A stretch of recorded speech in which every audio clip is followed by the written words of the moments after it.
चलिए, और क्या है इसमें? अव्यय वाला उदाहरण कौन कौन सा था इसमें? नालोकाव्यय निष्ठा खलर्तत्व नाम के अंतर्गत उदाहरण बताइए। स्मारम स्वगृह चरितम काष्ठदारुभूतो मुरारी या काष्ठभूतो मुरारी। तो यहाँ किस प्रत्यय का प्रयोग किया गया है? ड़मुल प्रत्यय। जो ड़मुल प्रत्यय है ये जो धातुओं से संयोज्य होता है सीधे सीधे तो कृदंत है, और इससे जो शब्द बनेंगे वो अव्यय से हो जाएंगे। तो इस कारण से वहाँ षष्ठी का निषेध कर दिया गया। किसमें?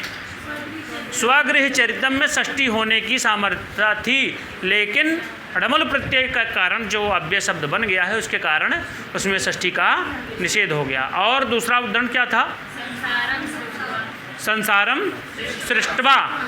सृज धातु से त्व प्रत्यय लगा तो सृष्टवा माने रच करके, बना करके। तो इस कारण से संसारम में द्वितीया हुई है, न कि षष्ठी। हाँ, स्मृति धातु से है वो। तो यहाँ सृज धातु से जो त्व प्रत्यय लगा तो सृष्टवा बना, जो कि अव्यय हो गया। अव्यय कृदंत भी है ये। तो संसारम में द्वितीया ही रह गई, षष्ठी नहीं हुई। और क्या था? क्या है? हाँ, सीताम परित्यज्य लक्ष्मणो आयासीत। सीता को छोड़ करके लक्ष्मण लौट गए। यहाँ पर उपसर्ग पूर्वक त्यज धातु से ल्यप प्रत्यय आया है। त्वा के स्थान पर उपसर्ग होने के कारण त्वा को ल्यप हुआ तो परित्यज्य बन गया, जो कि अव्यय है, उसका कोई रूप नहीं चलता है। ये करके अर्थ में आता है, जैसे छोड़ करके, भुक्त्वा खा करके। जगध्वा भी रूप बनता है क्या? आद धातु से जब त्वा प्रत्यय लगता है तब जगध्वा बनता है। बहुत इंपॉर्टेंट है, न कि जग से त्वा प्रत्यय लगा तो जगध्वा बनेगा ना। अद धातु है। अद किस अर्थ में आती है? अद खाने अर्थ में। किस गण का है ये? अदादि गण का। कैसे रूप चलता है अद धातु का? अत्ति अत्तः अदंती। अत् से अत्थः अत्थ, अद्मि अद्वः अद्मः, न कि अदति अदतः अदंती। रूप चलेगा अत्ति अत्तः अदंती। अदंती रहेगा प्रथमा बहुवचन में। दा धातु किस गण की है?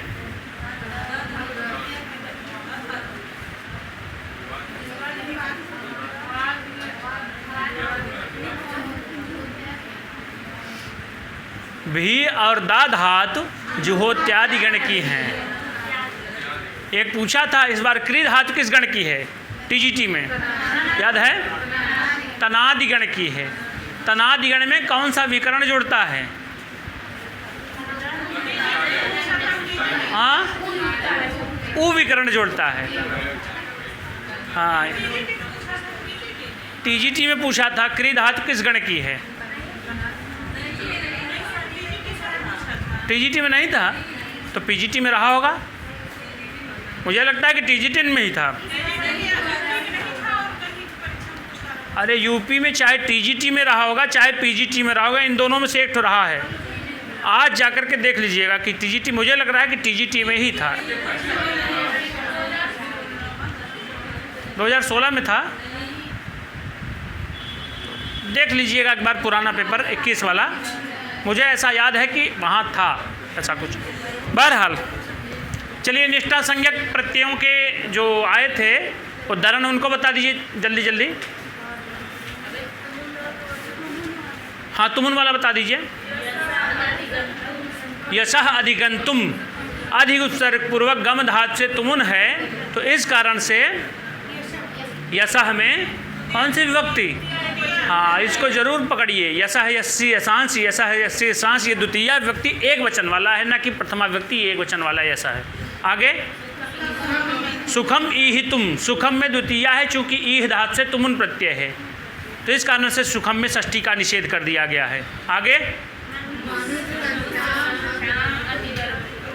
अतिवर्तितुम में तुमुन प्रत्यय है और इस कारण से मनुष्य संख्या में द्वितीया है। आगे तत्वत निष्ठा वाला क्या है वो, उसका उदाहरण? हाँ, विष्णुना हता दैत्या। तो हन धातु से जब त प्रत्यय लगा तो हन सेकता लगा तो त प्रत्यय निष्ठा वाला ही है, जिसके कारण से किसमें षष्ठी का निषेध हुआ?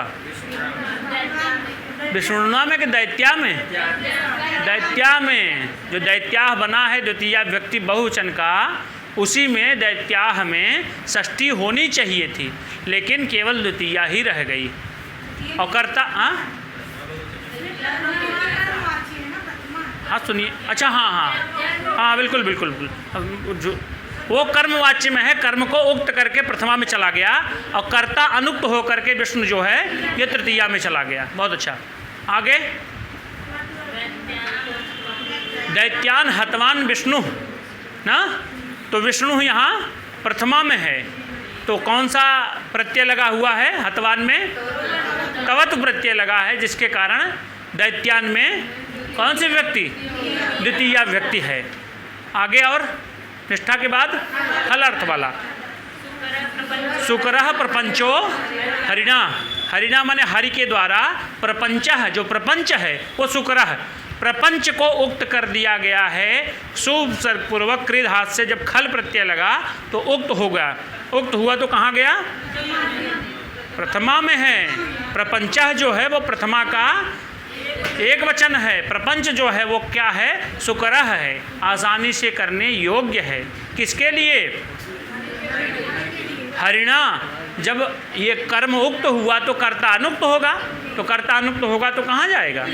तृतीया में। आगे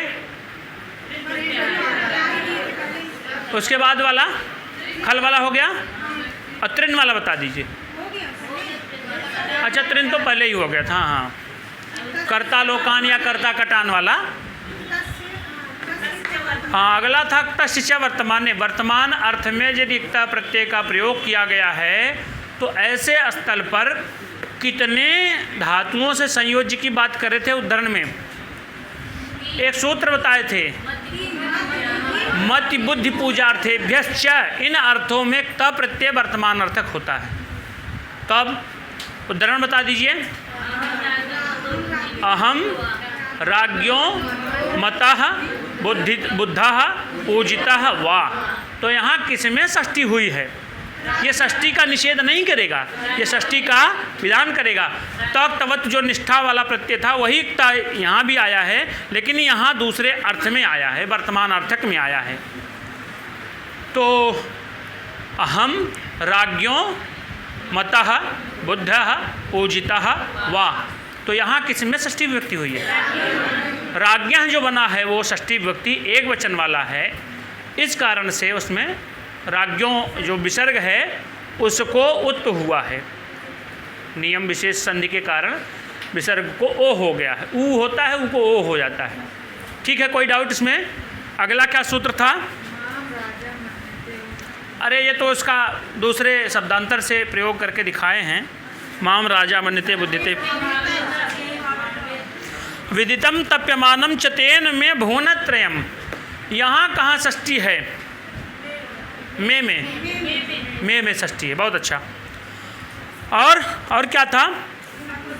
नपुंसके भावेकता। ये बताया था कि यदि कोई क्रिया अर्थ में एकता प्रत्यय का प्रयोग हो रहा है, अगर वो नपुंसक लिंग में है तो ऐसे स्थल पर कर्तृकर्मणों कृति के द्वारा कर्ता या कर्म में षष्ठी का विधान कर दिया जाएगा। किस सूत्र से? कर्तृकर्मणों कृति के द्वारा होगा।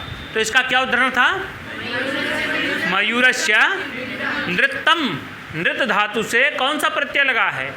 त प्रत्यय लगा है, जो कि नृत्यम नपुंसक लिंग का शब्द भी है। इस कारण से मयूरम, मयूरस्य में षष्ठी विभक्ति का प्रयोग हुआ। दूसरा, बालकस्य हसितम। हस धातु से त प्रत्यय लगा, इट का आगम हुआ तो हसितम बना।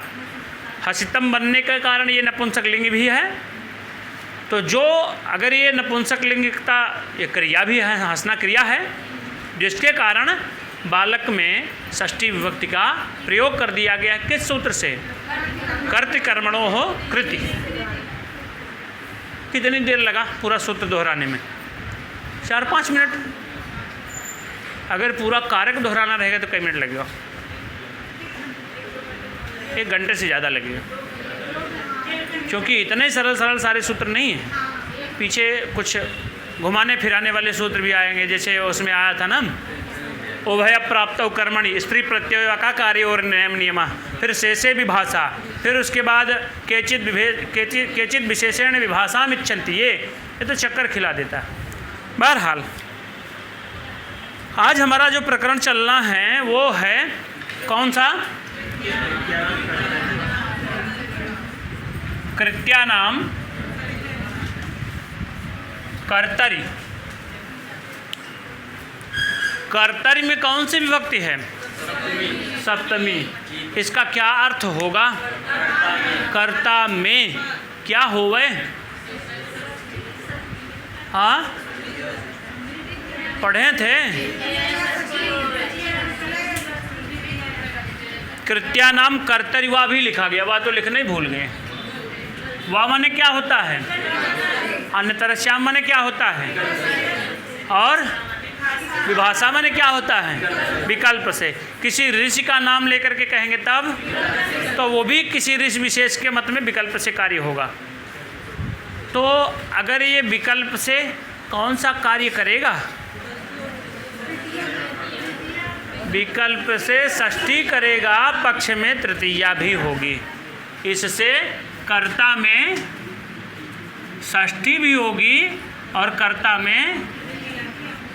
में आप लोग कर्ज करें और तृतीया से तृतीया विभक्ति जानते ही हैं, विदित ही है। तो ये कहता है कि कृत्यानाम, हम उस दिन बताए थे कि कृदंत प्रत्यय कितने हैं, कौन कौन से हैं, कितने प्रकार के हैं। चलिए कौन बताएगा? किससे पूछें? आप आई थी? आप से नहीं आई थी? कर्तृकर्मणों कृति वाला सूत्र पढ़ी थी तो उसमें मैं बताया था, बता दीजिए। पन्ना ना उलटिए, हेलो, यहीं रहिए, यहाँ बोर्ड पर आपका ध्यान रहे। कठ बताए थे कृदंत प्रत्यय कितने विभाग किए गए थे, किन में? खोल के देख लो ना। हाँ,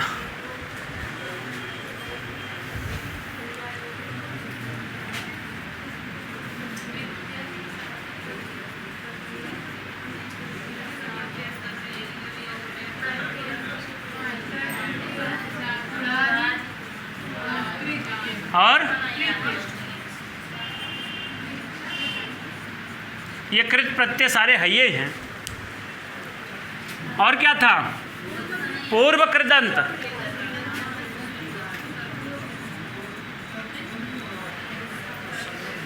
कृत प्रक्रिया, उत्तर कृत, पूर्व कृत, उणादि और कुछ लिखे थे। इस वाले कृत्य प्रक्रिया में 7 अठवाते हैं। तब्यत तब्यतन चैव नियर के लिमरव तथा यतम जड़तम क्यपम चापि कृत्यान सप्त प्रचक्षते।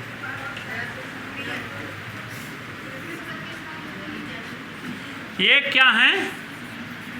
कृत प्रत्यय, जिसको कृदंत कहा जाता है, कृदंतवाची प्रत्यय हैं। बाबूराम सक्सेना कृत व्याकरण प्रवेशिका में 229 पेज पर नीचे लिखा गया है कृत्य प्रत्यय।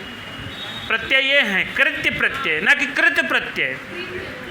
कृत प्रत्यय के अंतर्गत जो कृत्य प्रत्यय यानी कृत्य प्रक्रिया वाले प्रत्यय हैं वो ये हैं: तब्यत, तब्य, अनियर और केलिमर, यत, ड्यत और क्यप। कट भय तब्यत 1, तब्य, अनियर, केलिमर, यत, ण्यत, क्यप। 4, 3, 7। 7 प्रत्यय ऐसे हैं जो कृत्य हैं। कृत्य कहिए चाहे कृत्य प्रक्रिया कहिए, दोनों के बात वही शब्दांतर है, लेकिन ये कृत्य प्रत्यय के अंतर्गत आता है। कोई डाउट? तो इन्हीं कृत्यानाम, कृत प्रत्यय हैं कैठे? तब्यत, तब्य, अनियर और केलिमर, यत, ण्यत और क्यप, यही आते हैं। अब कहाँ अचोयत लगता है, कहाँ रिहलोर्णयत लगता है, कहाँ पोर्दुब्धात लगता है, और कहाँ केलिमर उपसंख्यानम लगता है, और कहाँ एतिस्तास वृद्रि जुसा क्यप लगता है, ये बताएंगे। कब? प्रत्यय में। ठीक है। अब इन्हीं कृत प्रत्ययों के प्रयोग में क्या होते हैं, क्या लिखे हैं? कहते हैं कि जिन शब्दों के अंत में कृत्य प्रत्यय लगे रहते हैं, कृत्य प्रत्यय माने ये सातों, जो 3 और 4 ये हैं, ये सातों जिन शब्दों के अंत में दिखाई देवें, ऐसे शब्दों के योग में उनके प्रयोग होने पर कर्ता में तृतीया या षष्ठी होती है। कहाँ कहाँ तृतीया और षष्ठी होती है? केवल कर्ता में तृतीया अथवा षष्ठी, यही का विधान कर रहा है। जो कर्त, अगर अच्छा बताइए, जब ये कृत खुद ही हैं तो अलग से कृत प्रक्रिया में जो ये कृत्या नाम कर्तृवा लिखने की क्या आवश्यकता थी? क्या कारण रहा इसको लिखने का? भाई अगर जब कर्तृ कर्मणों कृत्य कह दिया गया तो कृदंत के योग में कर्ता और कर्म में षष्ठी हो जावे, तो वहाँ तो कर दिए, तो क्या जरूरत थी इसको कृत्या नाम कर्तृवा लिखने की? तो वहाँ ये नहीं कहा गया था कि विकल्प से होवे कि नित्य होवे, ऐसा कुछ नहीं कहा गया था। यहाँ क्या कह रहे हैं? वामने विकल्प से कहाँ षष्ठी होवे?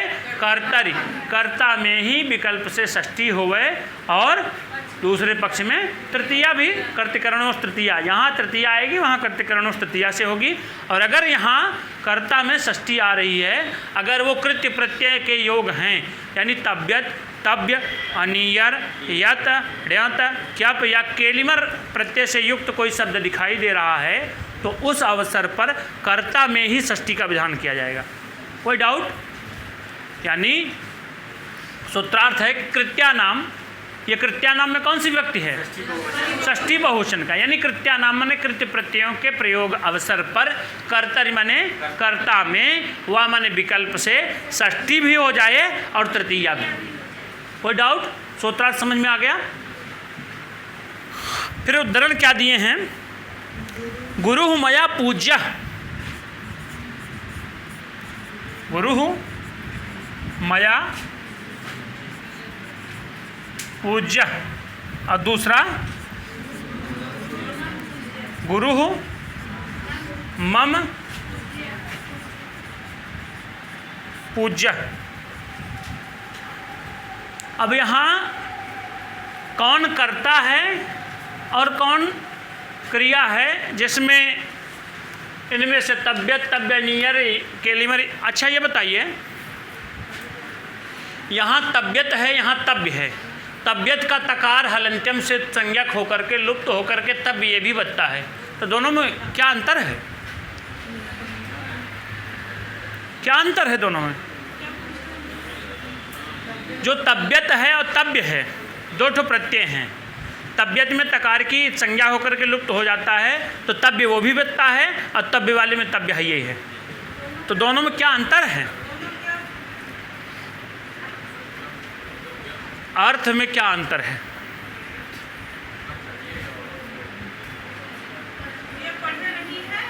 आएगा प्रकरण कारक वो प्रत्यय वाला, तो इसमें आज उदात्त इत्यादि की कुछ चर्चा आती है। तो एक ठो आज उदात्त हो जाता है, और एक ठो मध्य उदात्त होता है कि पता नहीं कि अंत उदात्त होता है शायद। टित स्वरितम ऐसे करके होता है, स्वरित हो जाता है, हाँ स्वरित हो जाता है। एक आज उदात्त होता है। ये तब्यत जो तकार है, तकार में इत संज्ञक कौन है? ता है, तो तित कहा जाता है। तित माने तकार की इत संज्ञा जहाँ होती है, तो ऐसे तित होने के कारण तित, ऐसे तित ऐसे करके पता नहीं कौन सा सूत्र है, मुझे याद नहीं आ रहा है। तित स्वरितम ऐसे करके है शायद, वो स्वरित संज्ञा हो जाती है उसकी, तित होने के कारण तकार की इत संज्ञा होगी, और वो तब जो है वो आज उदात्त हो जाता है।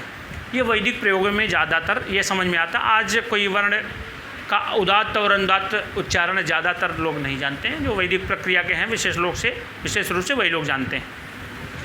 तो यहाँ देखिए, आइए हमारा प्रकरण यह है। प्रकरण क्या था कि कृत्या नाम माने कृत्य प्रत्ययों के प्रयोग के अवसर पर जो कर्ता है, कर्ता में षष्ठी हो जाए विकल्प से और दूसरे पक्ष में षष्ठी तृतीया भी रहे। तो यहाँ कहाँ षष्ठी और तृतीया दिखाई दे रही है? यहाँ और यहाँ।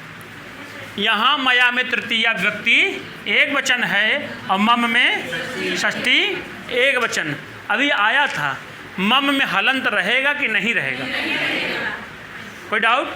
आपसे परीक्षा में ये पूछ दिया जाएगा कि गुरु मम पूज्य, तो मम में हलंत कर दिया जाएगा और प्रश्न पूछे जाएगा कि निम्नलिखित वाक्य में से अशुद्ध वाक्य का चयन कीजिए। दोनों, मान लीजिए अगर ये पूछने का भाव न रहे कि मम में हलंत रहेगा कि नहीं रहेगा, दोनों देगा। गुरु मया पूज्य, गुरु मम पूज्य, दोनों सही हैं। ए केवल सही है, केवल बी सही है, न कि मत। तो कौन सा सही है? दोनों सही है। क्यों दोनों सही हैं? क्योंकि जो विकल्प से षष्ठी का विधान किया था, इसमें कौन सा प्रत्यय है, कौन सी धातु है?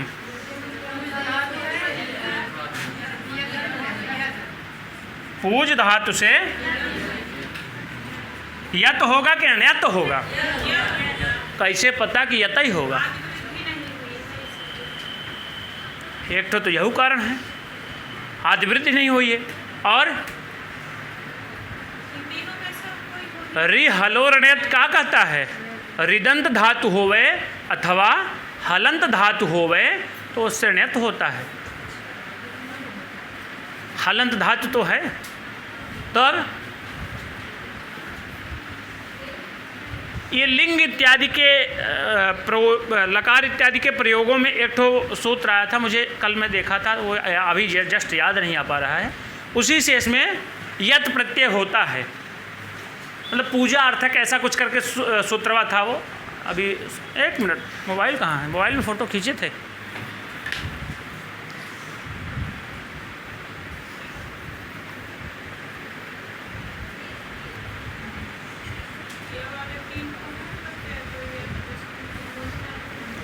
हाँ, ये है अर्हे कृत्य त्रिचश्च, अर्हे कृत्य त्रिचश्च। इसी सूत्र के द्वारा इसमें अर्ह माने योग्य, योग्य माने जो पूजा इत्यादि के योग्य हों, ऐसी अवस्थाओं से युक्त धातुओं से यत प्रत्यय का विधान किया जाता है।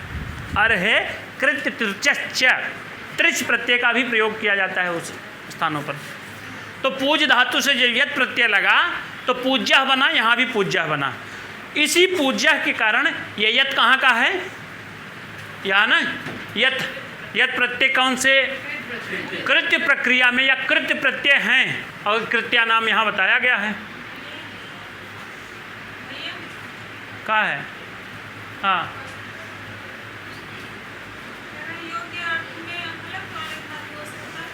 वो कुछ विशेष नियम बताता है। इस अर्थ की धातुओं के साथ यत प्रत्यय होता है, ठीक है। जो कृत्य हैं, कृत्य प्रत्यय भी हो जाते हैं। आइए इस पर, गुरु मया पूज्य, गुरु मम पूज्य। तो जो तृतीया वाला मामला था, इसमें किस सूत्र से तृतीया का विधान किया गया? अनुक्त कर्ता और अनुक्त करण में तृतीया का विधान किया जाता था। तो पूज्य के कारण ये मया उक्त हुआ कि अनुक्त हुआ? अनुक्त हुआ। अनुक्त होने की स्थिति में कहाँ चला गया? तृतीया में। और जब ये अनुक्त हुआ, यही अनुक्त वाला कर्ता जब ये पूज्य के साथ जुड़ा, अकृत्य प्रक्रिया का जो प्रत्यय आया यत, इसके जुड़ने के कारण इसी कर्तव्य में कौन सी विभक्ति? षष्ठी हो गई। तो गुरु मम पूज्य, ठीक है। कोई डाउट? यहाँ गुरु किस विभक्ति में है? प्रथमा में क्यों है? क्योंकि यहाँ उक्त हो गया है कौन? गुरु। इस कारण से ये प्रथमा में चला गया है, ठीक है। आइए आगे। ये गुरु मम पूज्य, इसका अर्थ है गुरु मेरे पूजनीय हैं, ऐसा।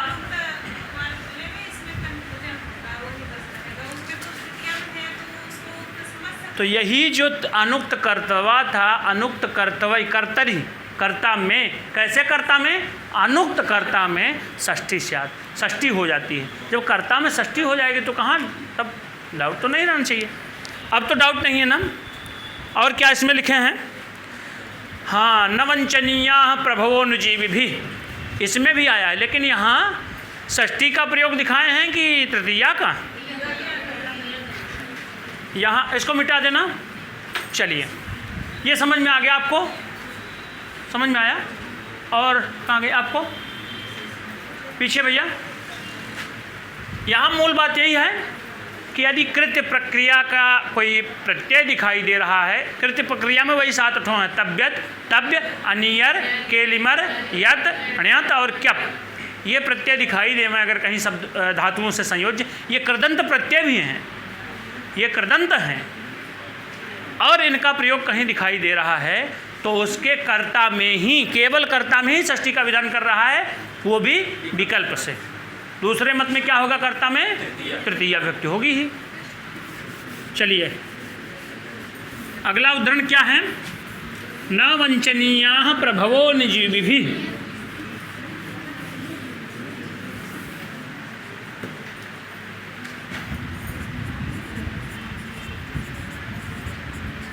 न वंचनीया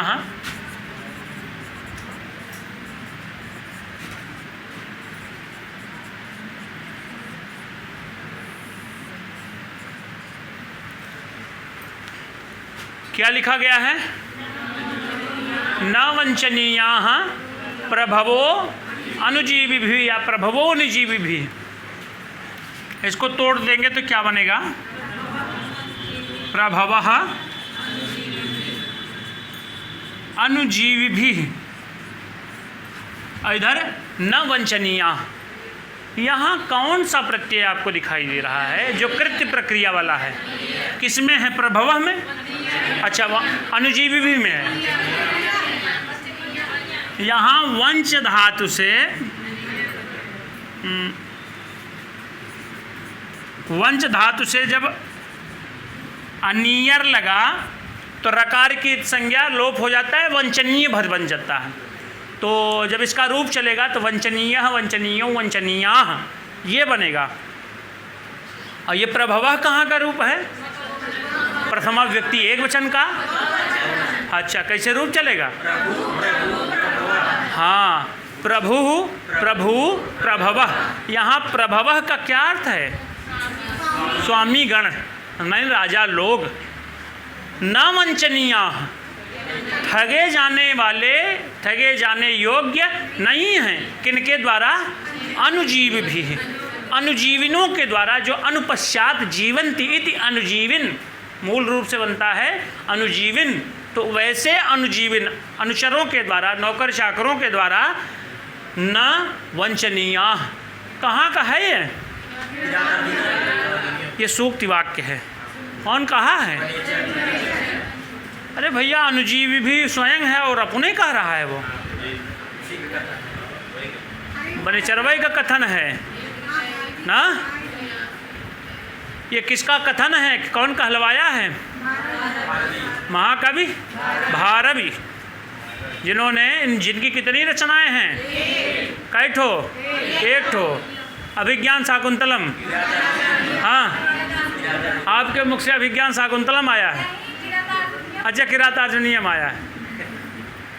तो किरातार्जुनीयम कितने अंक हैं? कई ठो? 18 ठो कि 19 ठो कि 20 ठो कि 22 ठो? 18 सर्ग हैं। इसमें किस रस की प्राधान्यता है? वीर रस की। ओहो, ये टूटा तो नहीं?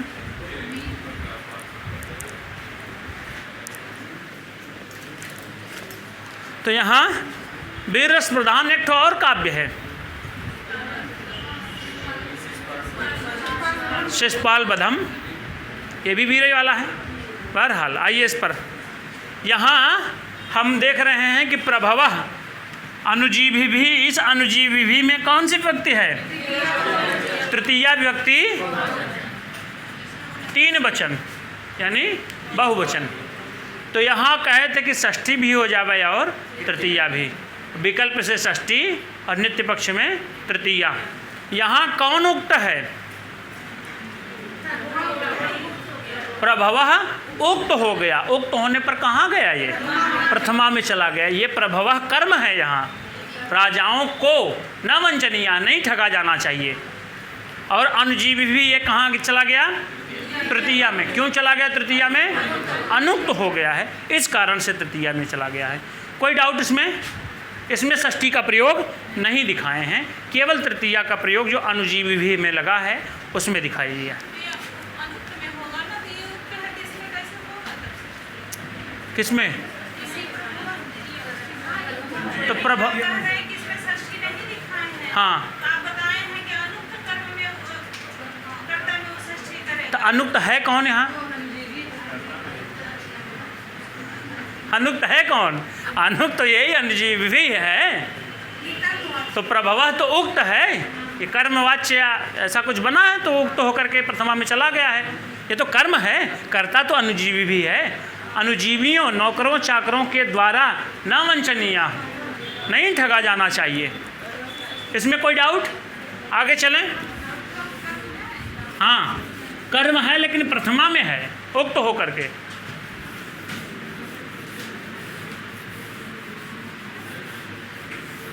आगे चलें ना। और क्या है इसमें?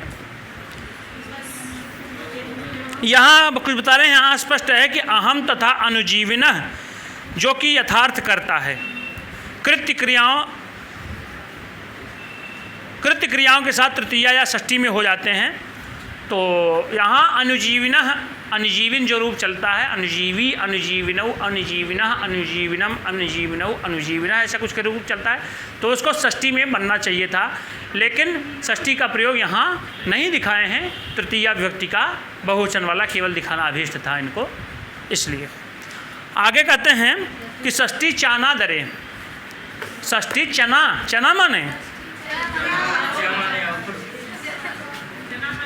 चना माने चना, वो चना वाला चना है ना।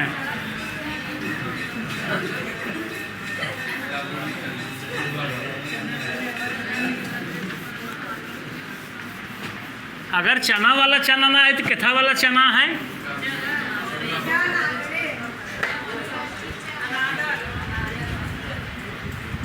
षष्ठी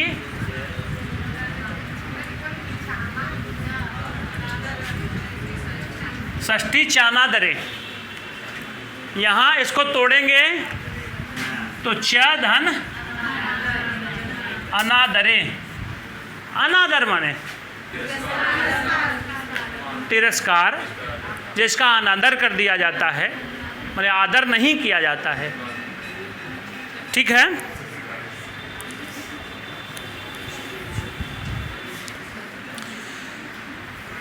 यहाँ हाँ बता रहे हैं, च से तात्पर्य बता रहे हैं।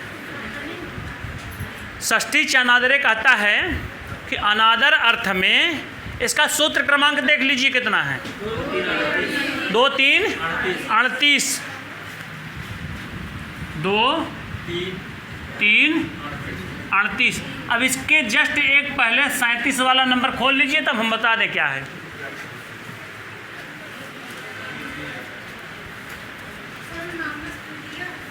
सैंतीस सर्वनाम तृतीया है।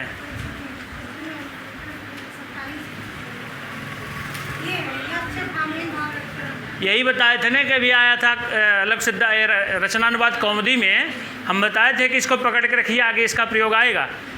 तो उससे यहाँ षष्ठी तो ये कर रहा है, अनादरे षष्ठी च, षष्ठी होती है और च मने सप्तमी भी होती है। जो यश्च च भावेन भाव लक्षणम था, ये क्या कहा था? यच्च क्रिया, जिस क्रिया के अनंतर किसी दूसरी क्रिया का लक्षण पाया जावे, देखना पाया जावे, ऐसे स्थलों पर तो पूर्वकालिक क्रिया में सप्तमी और वहाँ केवल सप्तमी किया था, यहाँ और जोड़ देंगे उसके साथ। यानी ऐसी क्रिया जिसके अनंतर किसी और क्रिया का होना पाया जाता है और उसमें अनादर का भाव भी दिखाई देता है, तो उस स्थान पर षष्ठी भी होती है और सप्तमी भी। उससे जोड़ करके इसका अर्थ क्या हुआ? तब सप्तमी ही केवल होगी। अनादर का भाव देगा, षष्ठी भी होगी और सप्तमी भी होगी। क्या हो गया, बात बता दीजिए।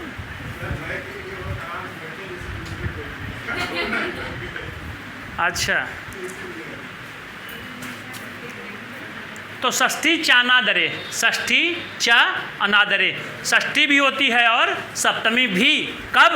अनादर अर्थ ज्ञापित होने पर, किसी क्रिया के अनंतर दूसरी क्रिया का ज्ञान होवे, तो ऐसे स्थलों पर यदि अनादर अर्थ का भी भान हो रहा है तो उस स्थान पर षष्ठी और सप्तमी दोनों विभक्तियों का प्रयोग कर दिया जाता है ना।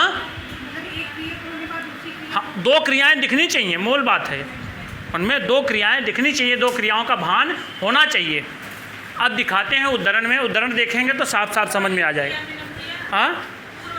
हाँ, पूर्व वाली क्रिया में उदाहरण देखिए क्या लिखे हैं इसमें। देखो, जिसका अनादर या तिरस्कार करके कोई कार्य किया। एक कार्य क्या है? अनादर या तिरस्कार करना, और दूसरा बता रहे हैं कि कोई क्रिया किया जाता है, दूसरा कोई कार्य किया जाता है, तो उसमें षष्ठी अथवा सप्तमी भी होती है। जैसे पश्यतः अविराग्यः,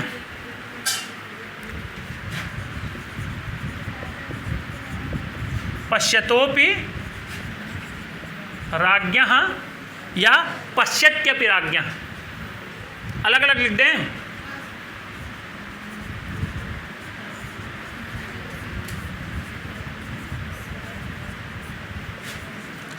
क्या करते हैं? द्विगुणम अपहरन्ति धूर्ताः,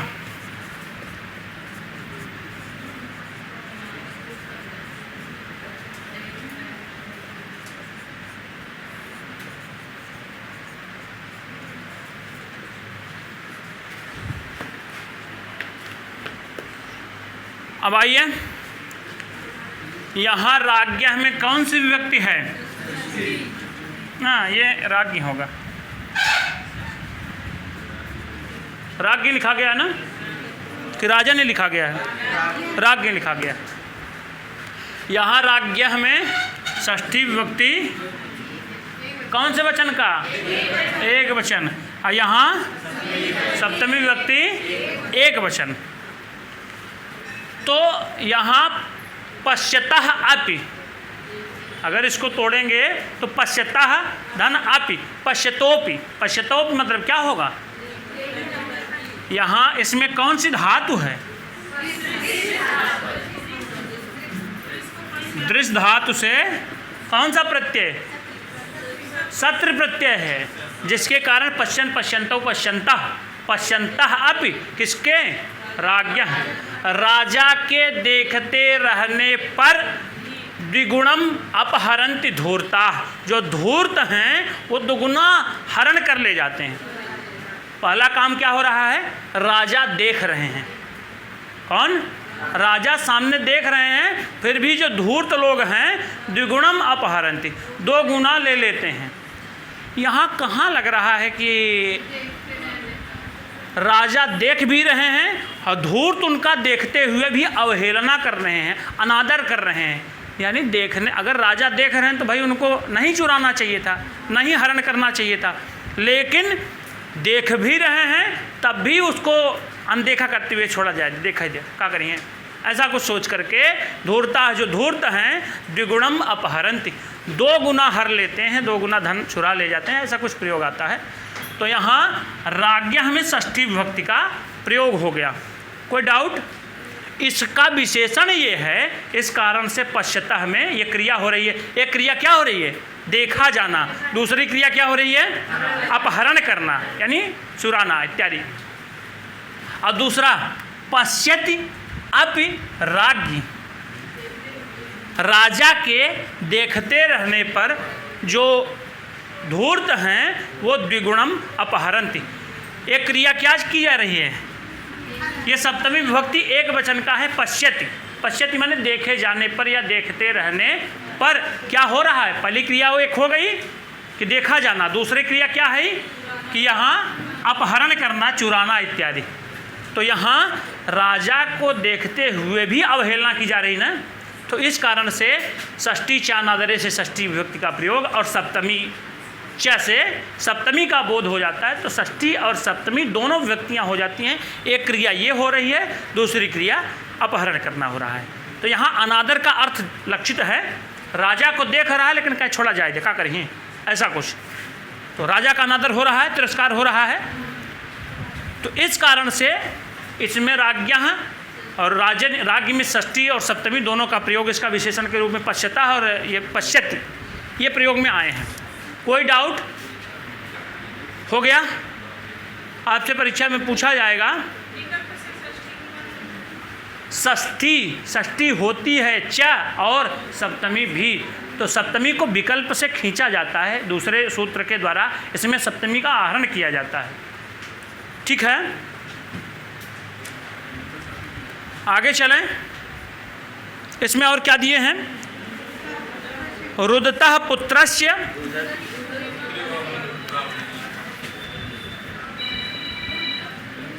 रुदतः पुत्रस्य या रुदति पुत्रे। क्या हुआ? कहते हैं कि वनम प्राब्राजीत, वनम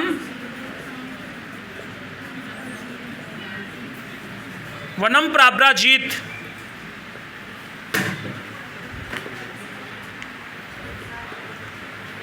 क्या हो गया? आप लोग हंसते हैं तो बड़ा अच्छा लगता है। हाँ, आइए, प्रकरण हमारा ये है कि षष्ठी चानादरे ये कहता है कि अनादर का अर्थ द्योतित होने पर षष्ठी भी होती है और च माने सप्तमी भी होती है। अब यहाँ देखिए ये किस प्रकरण में आया है। ये प्रकरण वो है कि जब महाराज जो कुमार थे, कुमार कौन? गौतम बुद्ध,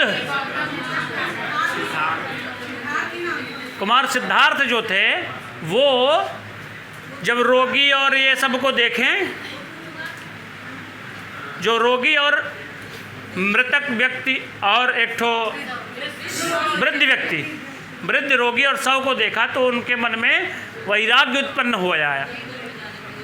तो उनको पहले भी पता था, जो उनके पिताजी राजा थे, तो उनको कोई सन्यासी ने बताया था, विद्वान ने बताया था कि आपका बड़ा ये पुत्र जो है भाग्यशाली है, बड़ा लोकोपकार का कार्य करेगा। तो उन्होंने अपने महलवे में पूरा व्यवस्था कर दी थी उसको।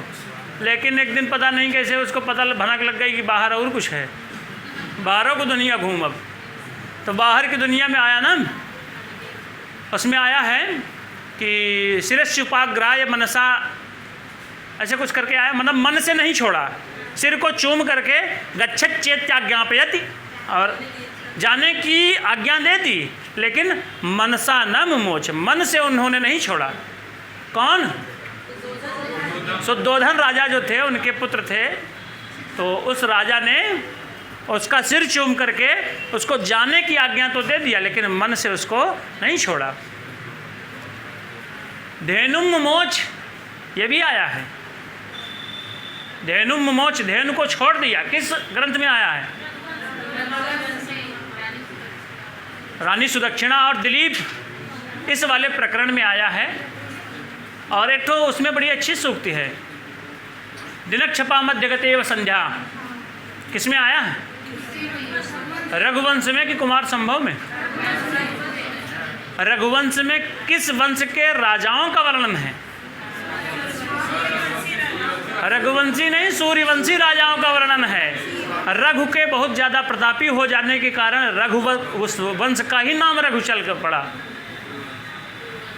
तो आइए, रुदतः पुत्रस्य, रुदतः में सत्र प्रत्यय लग करके षष्ठी विभक्ति में रूप बना है, तो रुदतः बना। और पुत्रस्य में कौन सी विभक्ति है? षष्ठी विभक्ति, एक वचन। और कहाँ चला गया?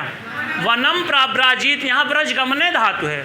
प्रसर्गपूर्वक व्रजगमने धातु से जब क्रिया बनेगी तो प्राब्राजीत, चला गया। किस लकार में है? लंग इत्यादि लकारों में भूतकालिक अर्थ वाले लकारों में है ये। तो वनम प्राव्राजित, वन को चला गया। कौन? कोई राजा था, कोई कुमार था। तो यहाँ आप लोग जानते हैं, हाँ, तो वने प्राव्राजित होता। अगर गत्यर्थक नहीं होती तभी तो वनम प्राव्राजित है, वन को चला गया। अच्छा ये बताइए, क्यों गदेला रोवत रहे तो का क्यों अपने गदेला चुप न कराए? अनादर होत बा कि नहीं होत बा? हाँ, दिख रहा है अनादर साफ साफ कि मतलब गदेला रो रहा है उसका। गदेला मतलब लोकल भाषा में गदेला ही कहते हैं ना। जो इधर मतलब प्रयागराज से जौनपुर या इधर साइड के लोग हों, गदेला मैंने समझ गए होंगे। हाँ हाँ, तो रुदतः पुत्रस्य, रुदतः में भी षष्ठी लगी और पुत्रस्य में षष्ठी। पुत्र कैसा है? रोता हुआ है। और यहाँ रुदति पुत्रे, पुत्रे में कौन सी व्यक्ति है? सप्तमी, और रुदति में सप्तमी। तो दोनों आपस में विशेष विशेषण होने के कारण क्रिया और ये दोनों आपस में विशेषण हैं। इस कारण से दोनों में, इसमें षष्ठी व्यक्ति एक वचन लगा, इसमें पुत्र शब्द कैसा है? नपुंसक लिंग है कि पुल्लिंग है? कैसे रूप चलेगा? कैसे? पुत्रः पुत्रौ पुत्राः, पुत्रम पुत्रौ पुत्रान, ऐसे कुछ रूप चलेगा। अच्छा, एक ठो कुछ आया था दिमाग में अभी।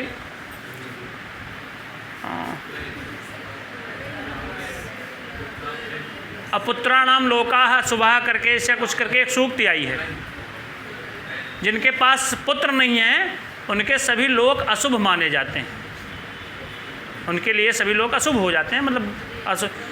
पुम नाम नरकात् त्रायते इति पुत्र, पुम नाम का एक नरक है, उससे पुत्र होने पर उसको मुक्ति हो जाती है। तो क्या पुत्री के उत्पन्न होने पर नहीं होते हैं? अब ये चिंतन करने की बात है। तो रुदतः पुत्रस्य में कौन सी व्यक्ति है? षष्ठी। अनादर हो रहा है, रो रहा है, लेकिन फिर भी वन को चला गया, संन्यास को ग्रहण कर लिया। दूसरा रुदति पुत्रे, पुत्र के रोते रहने पर वनम प्राव्राजित, वन को चला गया। यहाँ जो षष्ठी चानादरे ये कहा था, मतलब एक क्रिया क्या हो रही है? पुत्र रो रहा है। दूसरी क्या क्रिया हो रही है? वन गमन हो रहा है। इसमें भी वही है, सप्तमी विभक्ति का प्रयोग करके बताए हैं कि एक क्रिया हो रही है पुत्र का रोना, दूसरी क्रिया वन का गमन। ब्रज गमने, ब्रज गमने धातु है, जैसे है ना ब्रजति ब्रजतः ब्रजंती, ऐसे रूप चलता है। और उसमें क्या अर्थ बच रहा है? इसका अर्थ जब देखेंगे तो उसमें सिद्धांत कौमुदी लिखा गया होगा, रुदंतम पुत्रकम अनादृत्य संन्यस्तवान इत्यर्थः। रोते हुए पुत्र को अनादृत करके संन्यास ग्रहण किए वन में जा करके। तो यहाँ रोते हुए पुत्र का अनादर दिखाई दे रहा है स्पष्ट रूप से। कोई डाउट? आगे चलिए, इसको मिटा देना।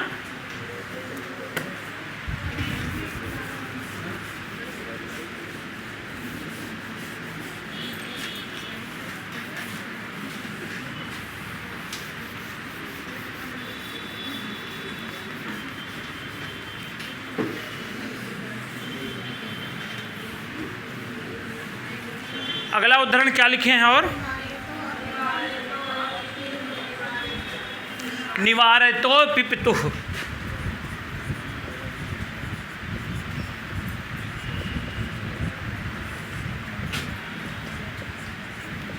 पितुः निवारयत्यपि पितुः।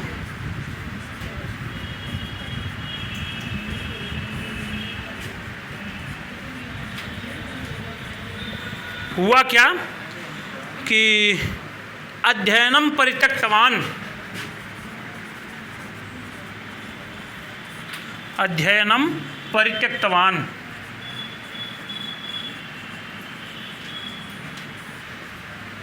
ठीक है। हाँ हाँ हाँ हाँ हाँ, अरे बार बार यहाँ पितर ही लगेगा सप्तमी में। अगला उदाहरण है निवारयतः अपि। इसको तोड़ करके लिखेंगे तो क्या बनेगा? निवारयतः अपि। क्या करते हुए? वारित करते हुए, हटाते हुए। क्या? पितुः माने पिता के हटाते रहने पर भी अध्ययनम परित्यक्तवान, अध्ययन को छोड़ दिया। मैंने पिता के हटाने पर उसने अध्ययन को परित्याग कर दिया, छोड़ दिया। तो एक क्रिया क्या हो रही है? हाँ, यहाँ एक क्रिया हो रही निवारण क्रिया, दूसरी क्रिया अध्ययन का परित्याग करना। तो यहाँ पिता हटा रहा है लेकिन फिर भी वो छोड़ दे रहा है, तो अनादर दिख रहा है ना? किसका अनादर दिख रहा है? पिता का। तो इस कारण से पितुः में षष्ठी और इसका जो विशेषण है निवारयत्य क्रिया में भी षष्ठी का विधान कर दिया गया, सत्र प्रत्यय लग करके। और निवारयति धन अपि, यहाँ कौन सी संधि होगी? यण संधि। निवारयति ती में सप्तमी विभक्ति एक वचन वाला है, मध्यमा में अपि। किसके? पितरी। पितरी में भी सप्तमी है और निवारयति अपि में, निवारयति में भी सप्तमी है। तो क्या किया? अध्ययनम परित्यक्तवान, अध्ययन को परित्यक्तवान माने विशेष रूप से छोड़ दिया। तो यहाँ दो क्रिया हो रही है, एक तो निवारण क्रिया, दूसरा परित्याग क्रिया। तो एक क्रिया के अंतर दूसरी क्रिया का होना भी देखा जा रहा है और जो अनादर का भाव भी देखा जा रहा है, क्योंकि अगर वो मना कर रहा है तो ऐसा कुछ। तो यहाँ पितुः में षष्ठी विभक्ति एक वचन और पितरी में सप्तमी विभक्ति एक वचन। कोई डाउट? यहाँ कहते हैं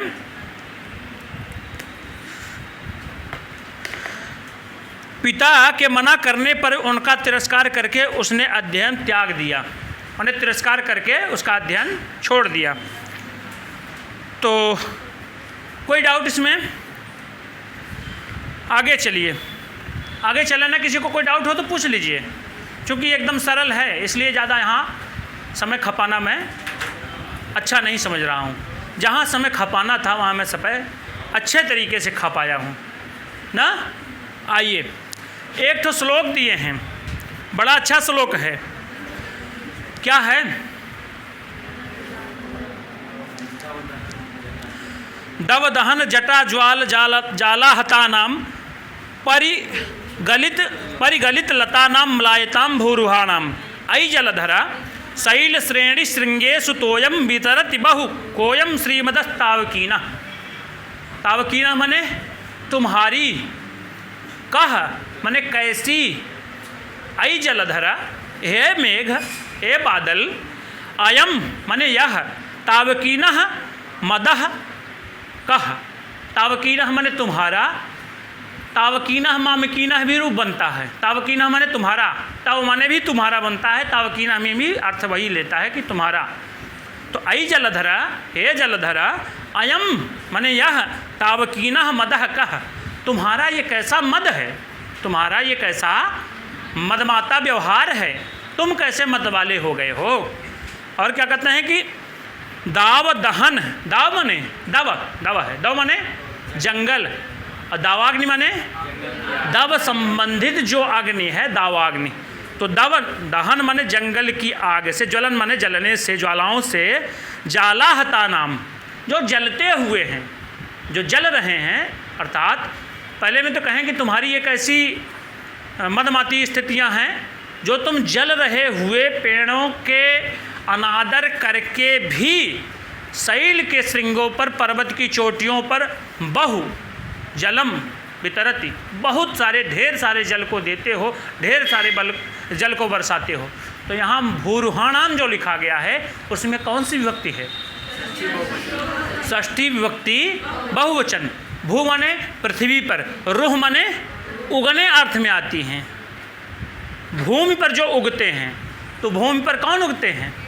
पेड़ पौधे इत्यादि।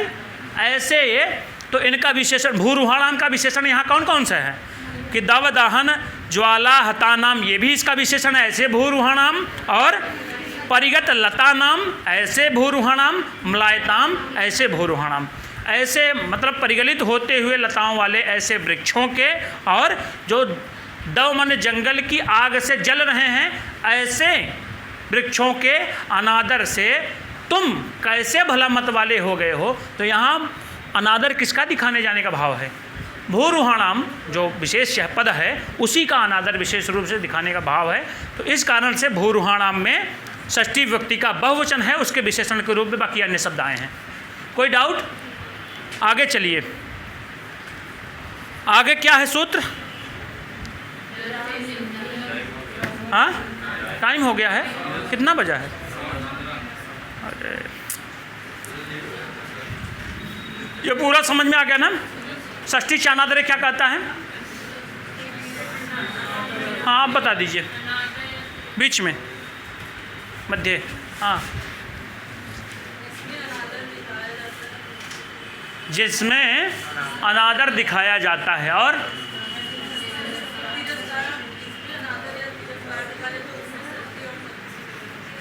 क्या यही इसका अर्थ मैंने बताया है? बैठ जाइए, आप बताएंगे? कहें घर से आई हो तो ना बताओ। हाँ, कुछ भी बताइए, बैठ जाइए, कुछ भी प्रयास करिए,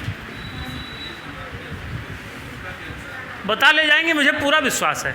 बस केवल डर भर रही हैं। बंद कर दिए ना इसको।